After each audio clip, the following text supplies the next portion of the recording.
ज्यादा जो लोगों का यही सवाल है कि जो निर्दलीय से आपने नामांकन भरा था उसके बाद आपने अपना नाम वापस लेकर के क्यों ऐसा फैसला लिया जो एआईएमआईएम को आपने समर्थन दिया? मैं सबसे पहले सलाम करता हूं मेरे पूरे कोचाधामन विधानसभा के अवामों को।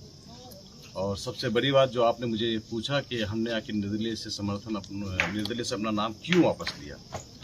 देखिए, निर्दलीय से हम चुनाव लड़ रहे थे, चुनाव के लिए हमने नामांकन किया था और अल्हम्दुलिल्लाह 3 दिन के अंदर में पूरे विधानसभा से लोगों का जो है बहुत अच्छा एक रिस्पांस भी आने लगा, लोगों का जो है पॉजिटिव ये भी होने लगा।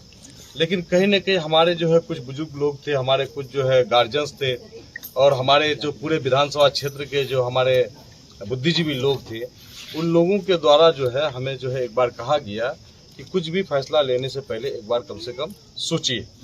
और हम लोग अगर खुदा न खास्ता 2% या 1% लोग मान के चलते हैं कि अगर सीट अगर नहीं निकलती तो सीट नहीं निकलने के कागार पे फिर हमारा वजह से अगर जिसके खिलाफ हम लड़ रहे थे, जिसको रोकने के लिए हम लड़ रहे थे, अगर फिर वही अगर जीत जाता तो कहीं ना कहीं हमारा मिशन जो है अधूरा रहता। क्योंकि हाजी साहब का एक मिशन था, हाजी साहब का एक काम था कि 5 साल के दरमियान में आप लोगों ने उसको जो है अपना खिदमत करने का मौका दिया। इस दरमियान में उन्होंने कभी अपने दामन के ऊपर जो है दलाली और रिश्वतखोरी और किसी भी तरह का जो है भाई से भाई को लड़ाने का किसी भी तरह का आंचल अपने दामन के ऊपर में नहीं आने के लिए दिया।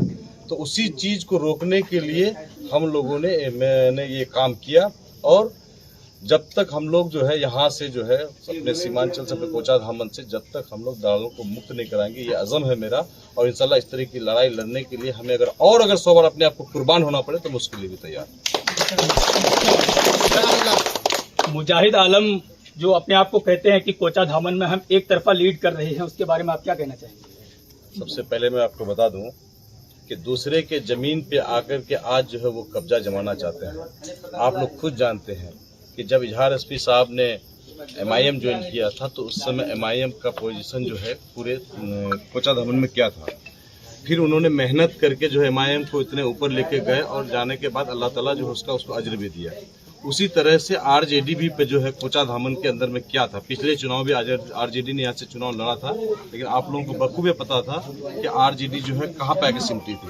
वो तो हम लोग जो है आप लोगों के सहयोग से, हमारे सारे जो कार्यकर्ता है इन लोगों के सहयोग से हम लोग जो है कोचाधामन के अंदर में आरजेडी को बुलंदी पे लेके गए। हम लोगों ने सोचा था कि नहीं भाई चलो आगे जाकर के जो ये बेहतर करेगा, लेकिन कौन ये जानता था कि इसके दिल में इतना पाप भरा हुआ, इतना घिन्न भरा हुआ है, जो हमारे मुसलमानों के प्रति जो इतना गंदा सोच रखता है। सबसे पहले मैं बता दूं कि आप लोग के चैनल के माध्यम से कि जो आदमी हाजी साहब का नहीं हुआ, हाजी साहब इतना कुर्बानी देकर के भी क्या कहते कि उसके पास गया और उसकी 17 महीने की सरकार भी बनाई। और सरकार बनाने के बाद आज जो इतना जो ढिंडोरा पीट रहा है कि हम लोग जो है 17 महीने में ये किए वो किए, तो वो देन कहीं न कहीं था, तो वो हाजी साहब का ही देन था और इन लोगों का देन था। लेकिन इन लोगों के साथ जो छलावा किया, तो एक बात मैं बता दूं कि जो हाजी साहब का नहीं हुआ तो वो हमारे यहाँ के मुसलमानों का क्या होगा, कभी नहीं हो सकता है। और ये जो इस गलतफहमी में है कि हमारा एक तरफा यहाँ पे होगा, यकीनन मान के चलिए कोचाधामन फिर से कभी दलालों को, कोचाधामन फिर से कभी गुंडाराजों को, कोचाधामन कभी भी फिर से जो है भू माफियाओं को ऊपर उठने के लिए नहीं देगा। इसके लिए हमारे नौजवान, बूढ़े बुजुर्ग, हमारी माँ बहनें सब कोई तैयार है कि इसको रोकने के लिए हमें जिसको भी समर्थन करने की जरूरत है हम लोग करेंगे।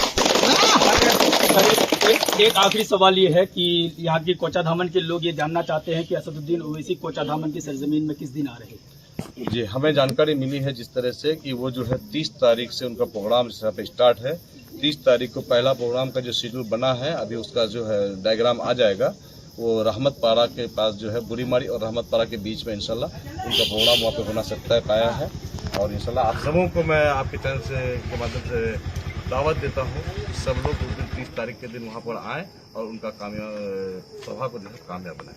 नौजवानों के दिलों की धड़कन अकबरुद्दीन ओवैसी जिनको कहा जाता है, क्या उनका आना पॉसिबल है बिहार में? बात चल रही है उनका, अभी जो है वो फिक्स कोई प्रोग्राम नहीं हुआ है, उनके बारे में बात चल रही है। हम लोग कोशिश में है कि उनका कम से कम एक प्रोग्राम भी हो जाए। सर, सरवर आलम के साथ मिलकर के आप कोचाधामन की जनता को क्या संदेश देना चाहते हैं? मैंने जब सरवर भाई को जो समर्थन दिया था, मैंने एक चीज कहा था कि मैं कोचाधामन को साफ सुथरा किया हूँ। यहाँ पे बहुत सारे जंगल झाड़ थे, इसको सफाई करने में टाइम लगा है। आगे आपसे उम्मीद है कि आप भी जो उसी तरह से साफ सुथरा रखने का कोशिश करेंगे और दलालों को कभी यहाँ पे पनपने देंगे। बहुत बहुत शुक्रिया। तो देखा आप लोगों ने दोस्तों, हमारे साथ इम्तियाज अस्फी उर्फ गुड्डू मौजूद थे, जिन्होंने बहुत ही खुलासा कर दिया इस बात का जो लोगों के बीच में रूमर्स बन रहे थे कि उन्होंने क्यों समर्थन दिया है, और कई सारे लोग एलिगेशंस भी लगा रहे थे। तो आज सब कुछ क्लियर हो गया। उम्मीद करता हूँ आपको ये वीडियो पसंद आया होगा। अगर आपको